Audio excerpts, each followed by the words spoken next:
Welcome back, everybody. I'm Norman, also known as King Julian. So tonight, I'm not doing anything really because I'm out on the road. I won't be home to the 20th, and I didn't bring my modeling stuff with me or anything else. But I did want to at least have a conversation with y'all. So one of the things that I've had some people talk about is the Kinky Shero kit bash card. That has been a very fun project, and I'm looking forward to doing some more. This one, building this excursion train, the colors on it are pretty close to what they need to be as far as if you want prototypical. As most people know, anytime that railroads have done a excursion train, they have been richer colors, because they're trying to attract the people to it. So that's one of the things that I really wanted to go for on this F&M excursion train was the richer colors on it. Now, once I get into building the scratch builds and doing some more modifications after I finish out this train, then at that point they will be more prototypical colors of the Mediterranean blue and the sky blue, and along with the I think they call it malt orange or something like that. I'd have to go back and look at it. And again, thank you to Alfonso down in Mexico who sent me the color codes from Humbrol for that. So I was very, very honored that he was able to do that for me. I'm looking forward to getting this train put together. The MPC era passenger cars, those were actually combines that I got. I'd actually had put a bid on one, and then I saw another one from the same seller, so I was like, okay, well, I will just place a bid on both of these little 027 cars and see what comes up. If I'd lost one, maybe I'd get the other. Well, wound up with both of them. So for $10, roughly, plus shipping, I wound up with both these cars. And I did try selling them. As some of y'all remember several videos back, I asked somebody to please buy them back. I wasn't trying to make any more money off them, just wanted my money back off of what I purchased. And because the original plan was to make a drover's caboose out of one of them. And of course the seller listed them wrong. I was not upset about it. And I was like, hey, nobody bought them, so what can I do with them? They got heavily modified. They were cut, brought down, lengthened, widened, you name it. Y'all have all seen it. Even with the work I've done off camera, there was probably 45 plus hours worth of work, and I'm still not done. I've still got to make grab rails, do the striping on them. Still got to get the decals. I'm still using the 027 trucks that came with it, so that saved me a little bit of money keeping those because it's very hard to try to find the prototypical Kinky Shero passenger car trucks. Since nobody makes them, I may have to wind up modifying like some, I don't know, freight trucks or something to get prototypical trucks. Not too sure how that's going to work, but hey, I'm willing to give it a try,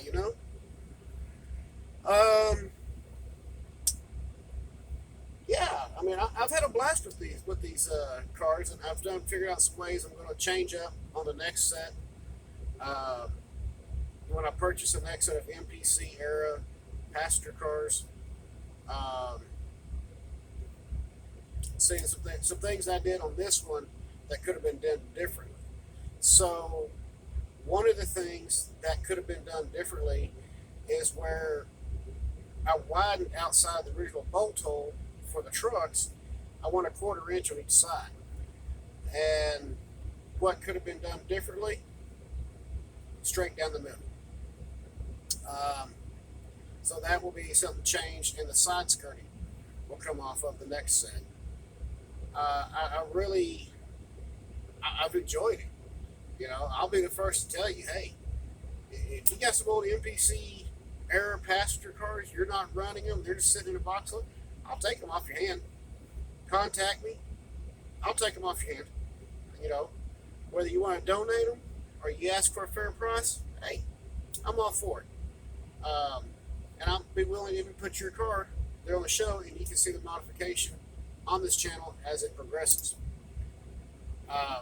Just throwing that out there, okay? Don't have to. But I am looking forward to doing the scratch builds.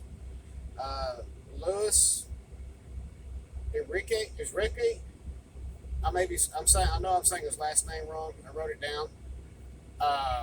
Down in Mexico, sent me the actual blueprints from Japan on these rail cars. So that was really stoked for me as well. And you know, like I tell most people, this hobby has been an honor. I mean, I've growing up, I dabbled a little bit in scale and didn't really care for it. To me, it was just way too small. And then I got into HO. I messed with HO for several years. I did a complete Southern Pacific daylight excursion train as it came through Dallas, Texas in 1984. Prototypical, same number of cars, everything. Which that train is actually running at the Lockheed Martin Train Club in Fort Worth, Texas now. It was sold to my uncle, who was a member of the Lockheed Martin Train Club, and that's where it resides today, still running as I put it together back in my teen years. And then, of course, I've always messed with G-scale. Growing up, I worked in my father's toy train manufacturing business, which we built museum quality G-scale trains, and I had a blast. And going to different train shows across the nation. It was always fun. And a lot of my detailing and my ability to do stuff comes from that time period in my life. There's just a lot there, you know, and then I stepped away from the modeling aspect for many years until my father passed. And I didn't want that part of my past to die just because he was gone. I wanted to carry it on in some way. And so when I got involved with O-scale, I found that I truly enjoyed the O-scale aspect, and I enjoyed the people in the O-scale. You know, nobody was stuck up. It was all, hey, welcome to the club, welcome here. Let me give you some tips, let me do some tricks, everybody's helping everybody out, and that's what I really truly enjoy. Being a chaplain myself, I love being around people. I love being able to talk to people. So it's gone hand in hand. And just the outpouring of help is beyond anything you can imagine. So yeah, I'm really stoked to keep messing with the O-scale, you know, get bashing and more scale stuff and stuff like that. And again, once I get home, I was supposed to send it off when I was home this last time, but my wife was sick, so I wasn't able to send it off.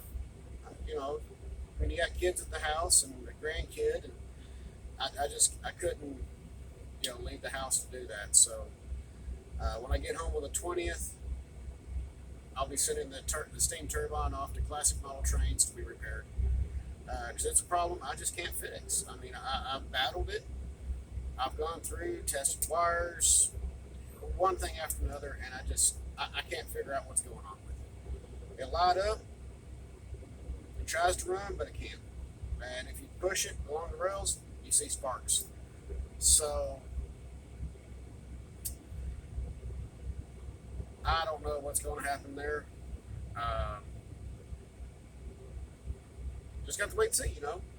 But I'm looking forward to seeing my father's O-scale steam turbine run.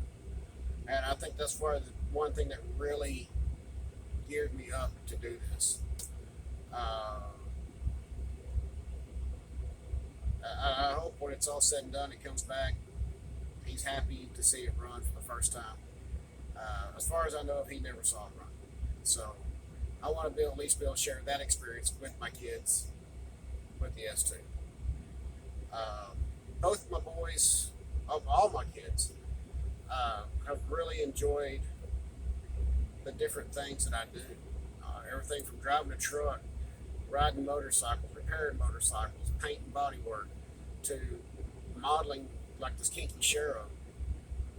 And one of my boys actually brought it up to me after seeing the car. He says, "Why do you like these Kinky Shero cars?"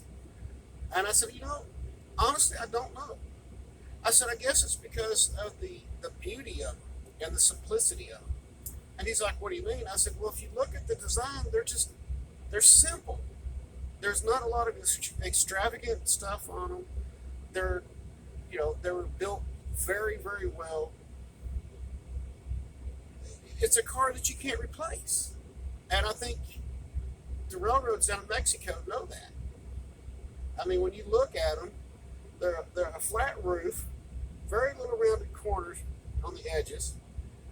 It's basically a box, but it's a unique box. And I think that's what really draws me to these Kinky Shero cars. I don't know. I mean, we'll just got to keep going and see. My wife has also asked me how many of these cars do I think I'm going to wind up building. And I started laughing. I said, honestly, probably around about 14 of them. And she just kind of went, yeah. I was like, yeah, I'm going to have a club layout to run this on, because it's going to be a long train. Hopefully I'll be able to buy a scale Hudson this year. I have found a couple, especially on trains.com.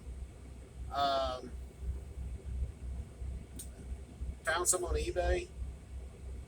I'm really after the scale Hudson or a scale 484. Scale Hudson would be nice. It doesn't have to be the original, but just scale. I'd like to get 2 of them. One to paint to match the train. Kind of like what they did kind of like what was done with the Southern Pacific Daylight. When it pulled the American Freedom Train and then went back to its daylight colors.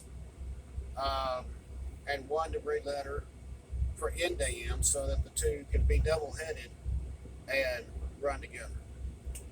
I don't know. I got some more stuff I wanted to get done and more locomotives to purchase over the next, year, 2 years, whatever. And, like I said, right now I'm not really pushing the envelope, because come next year, my wife and I, we want to buy a house. And I'm looking for a particular type of house, one that has a large 2-bedroom or 2-car garage for the layout to reside in.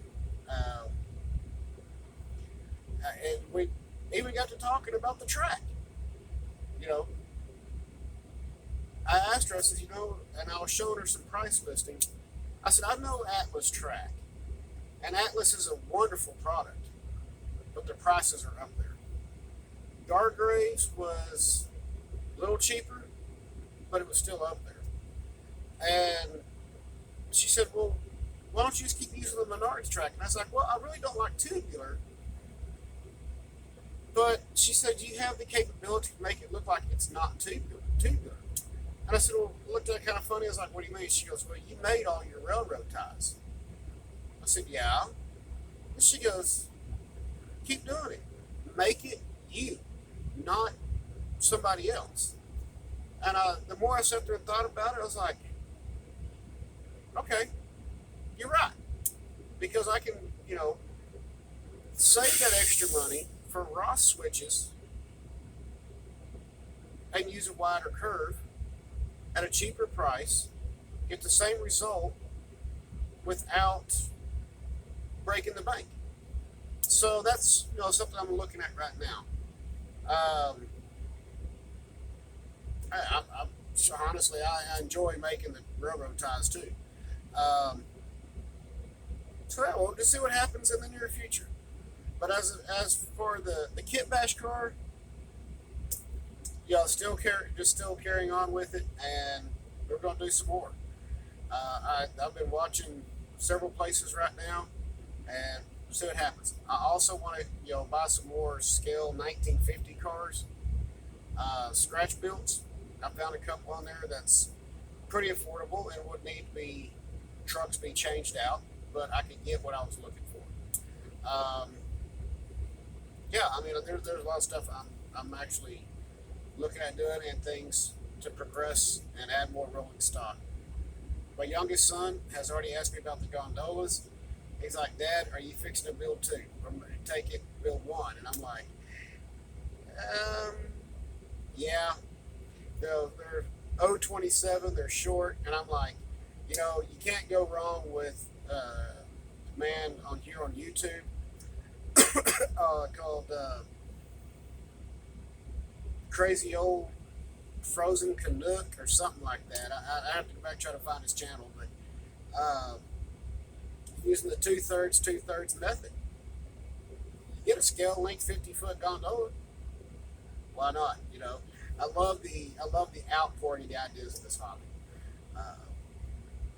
So yeah, there's that, and some of the things he's done, like build his own double plug cars, that unless you pay really close attention, you don't see it. You don't see the cut marks. And he's got a lot of wonderful ideas.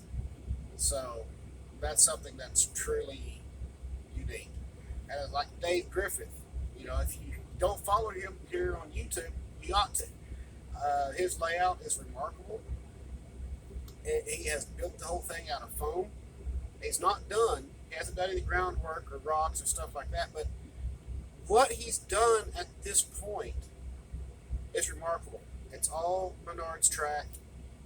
And you can see he kind of struggles this one corner that he keeps struggling with. But it's like, you know, cool. You know, I like to see what he comes up with next. But yeah, so that's kind of where we're at right now. I do need to get to a Menards, order some more scale or craft wood to build the kinky sharrows. I could go down to my local hobby shop and get it, but as we all know, you go to a hobby shop, you're going to spend more money than you want, because you're going to walk out there going, yeah, I got a really great deal. Same wood, Menards or Hobby Lobby may have been cheaper, and you'd be like, oh, crap. But hey, it's a give and take process. It really is. I mean, that's it. I mean, I just wanted to reach out to everybody tonight. And to all the subscribers, thank you for sticking with me through this all. We will be getting back on the display here again. Probably be next month, sometime about mid next month. But we got a lot coming up. And then in June, we have Father's Day weekend, which I'll be down with my family then, and it's just crazy during the summer. And having my kids with me once they get out of school, they're gonna be here riding on the truck with me for a couple of weeks. Whew. It's gonna be a busy. But the kids also want to see the display piece done. I've got some ideas to how to get it finished up and how I want it. Up to including shelves underneath it. But before I start the switching layout, or actually do build the layout itself, I will probably wind up selling off the display piece. But that will also be for some other videos. The next piece, I don't know if I got that much room to put a 6-foot piece in here, but we'll find out though. Yeah, because I'm in a totally different truck. Kenworth. So we'll get back on that as well. That's not expensive. I enjoy doing it. My wife sadly said, go ahead and order the track. She goes, I already know what you're going to wind up ordering, which are the 090 curves and the big straights and the short straights and everything else. So at least she's on board with it, and I hope she enjoys it. I wish she would get involved with it and help out with it, you know, because I'd want her to be a part of it too. But hey, we'll find out. We'll just keep going and keep building the kinky sharrow cars, keep building the excursion car train, get the display done. A lot of projects coming up. And by the way, Dave, if you are paying attention to this video, I got to get your address, because I got something I want to send you. Something you can put on your layout next to your station. As always, take it easy, everybody. Keep the shiny sub rubber down. Please be safe out there. God bless y'all, and I will see y'all on the road.